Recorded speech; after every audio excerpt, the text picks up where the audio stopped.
আসসালামু আলাইকুম বন্ধুরা, আজকে আমরা রান্না করব মলাই মাছ। মলাই মাছের রান্না সবচেয়ে ভেজাল হলো এই যে কুটাকুটি করা, বাছাই করা। কিছু কিছু মানুষ এই বাছাইয়ের জন্য এসব মাছ খায়ই না, দেখলেই এদের গা জ্বলে। এই হলো বর্তমান বাংলার মহিলাদের বা মেয়েদের একটা স্বভাব। যাই হোক, আমরা রেসিপিতে চলে যাই। তো আমরা প্রথমেই পেঁয়াজ দিচ্ছি, আর বাই বাই। তেল তো আগে দিয়ে দিলাম। আমাদের এই প্রসেসটা আমার নতুন ইউনিক ভাবে করি আমি, আর আমার মতন করে করি। এখন আমরা মলাই মাছটা ভালোভাবে ওয়াশ করে তার উপরে লবণ দিলাম, হলুদ দিলাম। আপনারা চাইলে এগুলো একসাথেও কষায় কষায় অবস্থা দিতে পারেন। তো যাই হোক, এখন একটু জিরা দিলাম। আপনার কাঁচামরিচের পরিবর্তে আমরা এখন মরিচের গুঁড়া দিলাম। আর এদিকে আমাদের পেঁয়াজগুলা বেরেস্তা পর্যায়ে বা ব্রাউন কালার পর্যন্ত আমরা এটা নাড়তে থাকবো।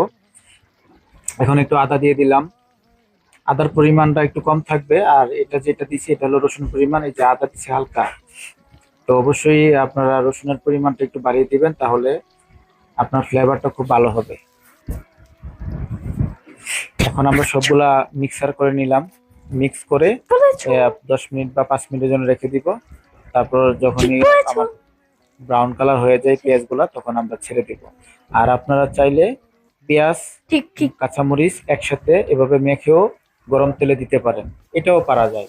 এখন আমি একটু ব্রাউন কালার করে দেই, এটা একটু আমার নিজস্ব স্টাইলে বা নিজে একটু পেঁয়াজটা একটু বেরেস্তা টাইপ করলে একটু ফ্লেভারটা একটু তারতম্য হয়, ফ্লেভারটা একটু ভালো হয়, যার কারণে আমি এরকম ভাবে দিই।